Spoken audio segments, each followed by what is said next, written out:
अस्सलामुअलैकुम ख़वातीन हज़रात, this is your host Qurratul Ain Fatima. Welcome back to Energy Talks. आज हम एक ऐसे मसले पर बात करने जा रहे हैं जो हम सबकी ज़िंदगी का हिस्सा है।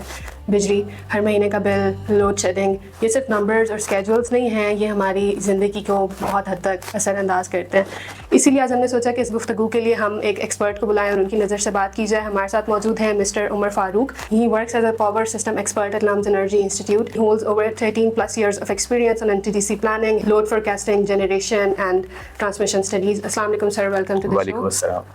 सर, सबसे पहला सवाल मेरा आपसे ये होगा, and I think the people who are watching the podcast, या जब भी whenever we talk about electricity, हर किसी के जहन में सबसे पहला सवाल यही आता है कि बिजली इतनी महंगी क्यों है। So let's start with that. बिजली इतनी महंगी क्यों है? क्या ये जनरेशन की कॉस्ट बहुत ज़्यादा है या इसमें क्या फैक्टर्स हैं? अच्छा, बिजली महंगी क्यों है, इसको देखने के लिए हमें अपने टैरिफ को स्प्लिट करके देखने की ज़रूरत है। मैं इसे 5 मेजर कंपोनेंट्स में स्प्लिट करता हूँ। पहला कंपोनेंट है उसका कैपेसिटी कंपोनेंट, दूसरा कंपोनेंट एनर्जी कंपोनेंट, तीसरा कंपोनेंट है डिफरेंट जो सर्विसेज हैं, use of system charge, distribution margin और दूसरी जो सर्विसेज हमारी गवर्नमेंट ऑर्गेनाइजेशंस की हैं। चौथा कंपोनेंट इसका क्रॉस सब्सिडी का है और पांचवा कंपोनेंट टैक्सेस का है। इन्हें 1 बाय 1 देखा जाए तो इसमें सबसे ज्यादा जो कंपोनेंट की जो वेट है वो है कैपेसिटी चार्ज। ये वही कैपेसिटी पेमेंट्स हैं जिनकी हम अक्सर सुनते भी हैं, आईपीबीस के बारे में बात भी होती है कि हम उनसे जनरेट करें ना करें, हमें वो कैपेसिटी पेमेंट उन्हें पे करनी है। पिछले 7 साल के अंदर हमने अपनी जनरेशन की इंस्टॉल्ड कैपेसिटी को डबल कर लिया। डबल करने के साथ जाहिर सी बात है, जब आप एक कैपेसिटी या एक इंफ्रास्ट्रक्चर को डबल करेंगे, आपने उसके अगेंस्ट लोन्स लिए हुए हैं, उनको रीपे करना है। सो उनकी बहुत हैवी लोडेड प्राइसेस फर्स्ट अब आपको देखने को मिलती हैं जिसको आपने रीपे करना होता है। सो यस, कैपेसिटी चार्ज एक बहुत मेजर कंपोनेंट है, लेकिन there is no way you can get rid of that, क्योंकि अब आपने वो कॉन्ट्रैक्ट्स कर लिए हुए हैं। दूसरा कंपोनेंट है एनर्जी पेमेंट्स का। ये डायरेक्टली रिलेटेड है आपके फ्यूल से, और इस वक्त आपकी जो जनरेशन है उसका एक बहुत बड़ा पार्ट इंपोर्टेड फ्यूल्स के ऊपर है। इंपोर्टेड फ्यूल्स का मतलब ये है कि एक तो वो यूएसडी यानी डॉलर एक्सचेंज से इंडेक्स्ड होंगे या वो आपको स्पॉट से लेना पड़ेगा। जो भी दुनिया के अंदर फ्यूल प्राइसेस के अंदर डायनामिक्स हैं वो स्ट्रेट अवे आपके पावर सेक्टर को अफेक्ट करती है इवेंचुअली। सो एनर्जी कंपोनेंट क्योंकि बहुत ज्यादा उसके अंदर शेयर जो है वो इंपोर्टेड फ्यूल का है, तो इसलिए वो भी हमें काफी हैवी कह लें उसका इंपैक्ट नजर आता है। सो यस, ओवरऑल अगर कैपेसिटी और एनर्जी कंपोनेंट्स को मिलाया जाए तो मेजर शेयर इनका है, और ओवरऑल जो हमारी एनर्जी प्रोड्यूस करने की प्राइस है वो ही बहुत ज्यादा हो चुकी है। सो यस, जनरेशन कॉस्ट बिल्कुल ज्यादा है, लेकिन ये वाहिद कंपोनेंट नहीं है कि इसकी वजह से आपकी प्राइसेस राइज कर रही हैं। इसमें एक और major component use of system charge, distribution margin या सर्विसेज का, आई वुड से ये माइनर कंपोनेंट है, बट स्टिल उन 5 मेजर कंपोनेंट्स के अंदर इट्स वन ऑफ देम। ये इतना ज्यादा नहीं है, और इसे अगर हम अपने सिस्टम को मजीद एफिशिएंट कर लें, इसी के अंदर लॉसेस भी हैं सारे, सो इसको एफिशिएंट करने के साथ हम इसमें भी कमी लेके आ सकते हैं। सेकेंडली, जो हमारे पास कह लें जो फोर्थ कंपोनेंट है that is cross subsidy. Cross subsidy को अगर मैं एक्सप्लेन करूं, इट्स लाइक जो आपके प्रिविलेज्ड कंज्यूमर्स हैं, कुछ वो आपके जो लाइफलाइन कंज्यूमर्स हैं उनका कंपोनेंट वो पे करते हैं। अगेन एफिशिएंट सिस्टम्स के अंदर और रिस्पॉन्सिबल कम्युनिटीज के अंदर ये इतना बड़ा बर्डन नहीं होना चाहिए। और जो 5वां कंपोनेंट है वो टैक्सेस का है। सो इन 5 कंपोनेंट्स के अंदर यस, सबसे ज्यादा हैवी पार्ट जनरेशन यानी इलेक्ट्रिसिटी प्रोड्यूसिंग प्राइस का है, और उससे छुटकारा हासिल करना बहुत मुश्किल है। फ्यूचर के अंदर सस्ती जनरेशन प्लान है, बट स्टिल आपका कैपेसिटी कंपोनेंट इस हद तक बढ़ चुका है कि अब हम उसको कम नहीं कर पाएंगे। इलेक्ट्रिसिटी जो आपका बाकी 30% जो वेरिएबल कॉस्ट है उसको शायद कम कर लें। इसमें एक छोटी सी एडिशन जो पिछले 3 साल या 2 साल में हमें देखने को मिली वो सोलराइजेशन की है। अब सोलराइजेशन को आप ऐसे देखें कि एक बस के अंदर लेट्स से 50 ट्रैवलर्स बैठे हैं। हर ट्रैवलर नॉर्मली पे करता है उसको, जो उसकी टिकट है उससे उसका बस का रेंट और बस का फ्यूल दोनों कवर होते हैं, और वो इक्वली डिवाइड होता है उन 50 कंज्यूमर्स में। लेकिन लेट्स से उन 50 पैसेंजर्स में से 20 पैसेंजर्स कहते हैं कि हम आपकी बस इस्तेमाल तो करेंगे लेकिन आपको पे कुछ नहीं करेंगे। सो क्या होगा कि ओवरऑल जो सारे एक्सपेंसेस हैं वो बाकी के 30 कंज्यूमर्स पे शिफ्ट हो जाएंगे। और ये रिसेंटली ये काफी तेजी से देखने को मिल रहा है, और ये पावर सेक्टर में बाकी सारी ऑर्गेनाइजेशंस का ये कंसर्न भी बन रहा है कि जो सोलर कंज्यूमर्स हैं वो ना सिर्फ एनर्जी चार्ज अवेड करते हैं बल्कि वो कैपेसिटी चार्ज भी अवेड कर लेते हैं, जिसकी वजह से जो कैपेसिटी चार्ज है डिस्ट्रीब्यूट करना पड़ता है बाकी सारे कंज्यूमर्स के ऊपर, सो वो एक एडिशनल बर्डन बन के सामने आता है। सो आई वुड से कि these are the main factors behind the rising price of electricity. ठीक है, आपने बहुत अच्छे से एक्सप्लेन किया। आई थिंक जो आपका सबसे पहला पॉइंट था आईपीपीस के हवाले से, ये हम अक्सर सुनते हैं जब भी हम जनरेशन ऑफ इलेक्ट्रिसिटी की बात करते हैं, तो इसका मतलब है कि जनरेट तो हो रही है इलेक्ट्रिसिटी, ठीक है, लेकिन फिर भी लोड शेडिंग क्यों है? क्या स्टोरेज का मसला है, प्लानिंग का मसला है, लोड शेडिंग क्यों होती है फिर भी? अच्छा, इसमें सबसे पहली चीज और सबसे इंपॉर्टेंट चीज तो ये है कि हम इस बात को समझ लें और बहुत गौर से समझ लें कि अब हमारे पास जितनी भी लोड शेडिंग हो रही है, it's not because of the generation shortfall. हम इस वक्त जनरेशन सरप्लस में हैं और आज से नहीं है, पिछले 4 साल से हैं। और इन 4 सालों के अंदर शायद एक भी वक्त ऐसा नहीं होगा कि जब हमारी इंस्टॉल्ड कैपेसिटी या कैपेबिलिटी को हमारी डिमांड ने क्रॉस किया। हाँ, बहुत कम ओकेजन्स पे ऐसा जरूर हुआ कि इंटरनेशनली फ्यूल्स इतने एक्सपेंसिव हो गए कि हमने डिसाइड किया कि हम फ्यूल्स को प्रोक्योर ही नहीं करेंगे। सो इसको हम अपनी टेक्निकल टर्म्स के अंदर फ्यूल कंस्ट्रेंट कहते हैं कि जब हमारे पास वो एनर्जी पैदा करने की कैपेबिलिटी तो थी लेकिन हमने पावर प्लांट्स को फ्यूल ही नहीं दिया। तो कुछ महीनों के अंदर हमने ये भी देखा, स्पेशली जब आपने देखा होगा कि जब हमने मार्केट्स को इंस्ट्रक्ट किया कि वो 10 बजे बंद हो जाए, ये वही फेज था कि जब हमारे पास फ्यूल की पेमेंट के पैसे ही नहीं थे। लेकिन इसके अलावा अगर 2017 की आपको नवाज शरीफ साहब की तकरीर याद हो तो उसमें उन्होंने कहा था कि पावर प्लांट्स तो हमने लगा लिए, लेकिन पता ये चला है कि जो तारों की तरसील यानी बिजली की तरसील का जो तारों का निज़ाम है वो अभी तक नहीं बना। और यही गलती हमने अपने सेक्टर में की कि हमने पिछले 7 साल के अंदर अपनी जनरेशन कैपेसिटी डबल की, लेकिन अगर हम उसको ट्रांसमिशन के पॉइंट ऑफ व्यू से देखें तो 7 साल पहले तक हम 20,000 मेगावाट सर्व कर रहे थे, आज रफली 25,000 मेगावाट सर्व कर रहे हैं। सो दैट मींस कि हमने अपनी ट्रांसमिशन कैपेबिलिटी उस लेवल से बढ़ाई नहीं। सो एक फैक्टर तो ये है कि बहुत सारी जगहों पे अभी भी ट्रांसमिशन और डिस्ट्रीब्यूशन कंस्ट्रेंट्स मौजूद हैं जिसके ऊपर इन्वेस्टमेंट करने की जरूरत है, तब जाके वो रिमूव होंगी। सो कहीं कुछ जगहों पे इस वजह से लोड शेडिंग होती है। और एक और चीज जो बहुत इंपॉर्टेंट है लेकिन लोगों को उस तरह से उसका कह लें उसकी इंफॉर्मेशन नहीं है, वो है हाई लॉस फीडर्स की। कुछ ऐसे फीडर्स हैं या कुछ ऐसे एरियाज हैं जहां के लोग बिल नहीं पे करते। So we have 2 choices. एक ये कि हम उन्हें पूरी इलेक्ट्रिसिटी सप्लाई करें और उनसे रिकवरी ना होने के बावजूद उनके जो पेंडिंग बिल्स हैं उसको डिस्ट्रीब्यूट करें बाकी कंज्यूमर्स के ऊपर। दूसरा कि हम उन्हें कम से कम बिजली सप्लाई करें ताकि जो हमारा रेवेन्यू लॉस है वो कम से कम रहे।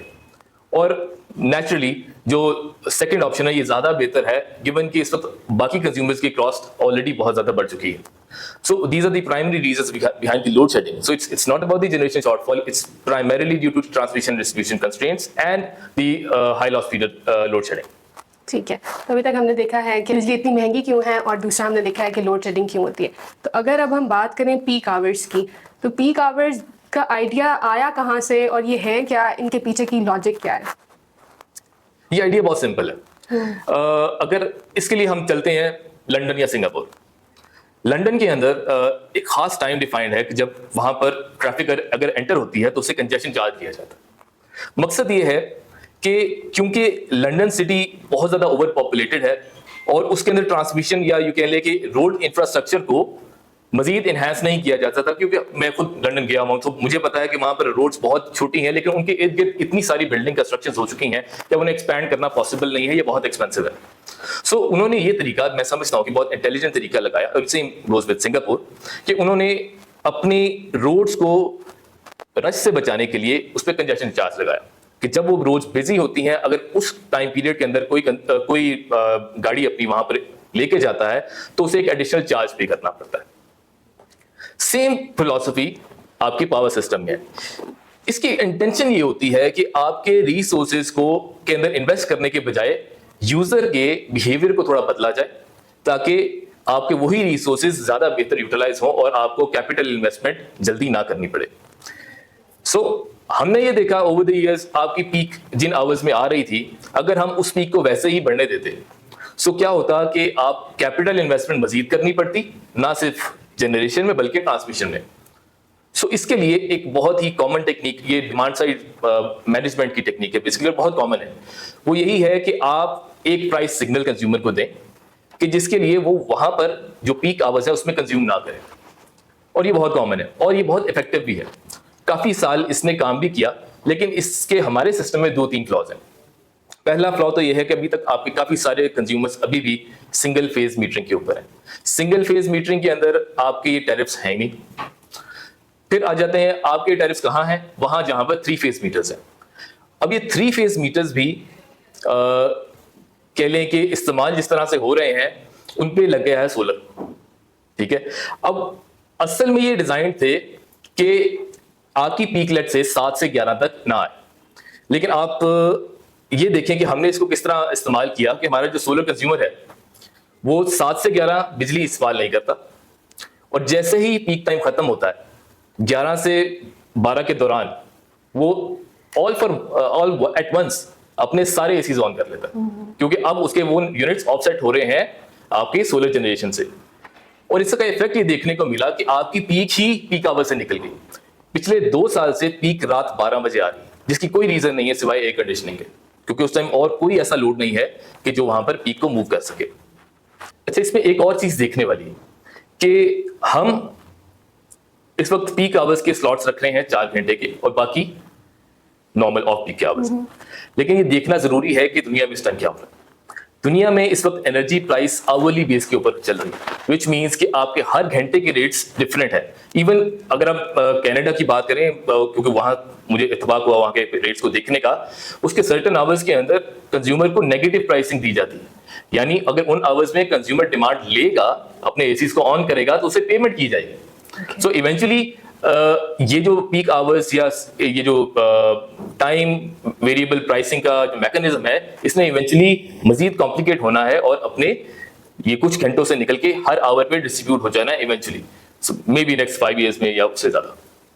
ठीक है, मेरा जो आपसे नेक्स्ट क्वेश्चन होगा वो ये होगा कि जो स्लैब्स और यूनिट्स का सिस्टम है इलेक्ट्रिसिटी में, वो किस तरह से काम करता है। और मतलब एक लिमिट है ना कि आप इससे ज़्यादा अगर यूनिट इस्तेमाल करोगे तो आपका बिल जो है वो ज़्यादा हो गया, जो भी यूनिट की प्राइसिंग चेंज होती है, वो किस तरह से काम करता है और उसका आम कंज्यूमर पर क्या इफेक्ट है। अच्छा, पहले तो ये देखें स्लैब सिस्टम है क्या। स्लैब सिस्टम बेसिकली ये है कि अगर आपके कुछ कंज्यूमर्स हैं जो कि ज़्यादा बिजली इस्तेमाल नहीं कर रहे, सो हम ये अज्यूम करते हैं कि वो रिलेटिवली अफोर्ड नहीं कर सकते। सो अप टू 100 यूनिट्स आपके जो ओवरऑल एनर्जी पेमेंट्स हैं या जो टैरिफ है वो बहुत कम है। फिर वहां से राइज होता होता जितनी ज्यादा कंजम्पशन कोई करेगा उतना ही ज्यादा उसे प्रिविलेज समझा जाएगा और उतना ही ज्यादा उसे चार्ज किया जाएगा। सो इसके अंदर पहली चीज समझने की है कि इसमें ऐसा बिल्कुल नहीं है कि ओवर चार्ज किया जा रहा है जो यूनिट ज्यादा कंज्यूम कर रहे हैं, बल्कि असल में इसकी इंटेंशन ये है कि जो लाइफलाइन कंज्यूमर है उसको कोई डिस्काउंट दिया जाए, उसे कोई सब्सिडी दी जाए ताकि वो अपना डे टू डे गुजारा कर सके। अब हुआ क्या, थोड़ा सा हम बैकग्राउंड लेते हैं। इसकी इंटेंशन यही थी कि लाइफलाइन कंज्यूमर को सेव किया जाए। अब हम सोचने की इस बात की जरूरत है कि क्या होगा अगर स्लैब सिस्टम नहीं होगा।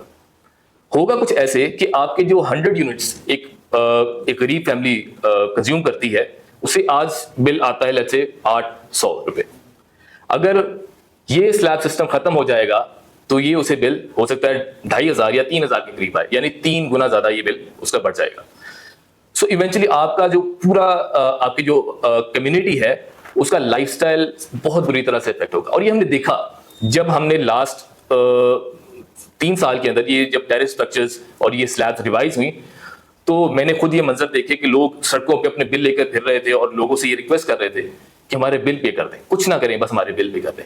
इसलिए क्योंकि उन्होंने कंजम्पशन पैटर्न्स वही रखे, लेकिन उनकी क्योंकि वो स्लैब रिवाइज हो गई हुई थी और वो इससे अवेयर भी नहीं थे कि इसका क्या इंपैक्ट उन पे पड़ेगा।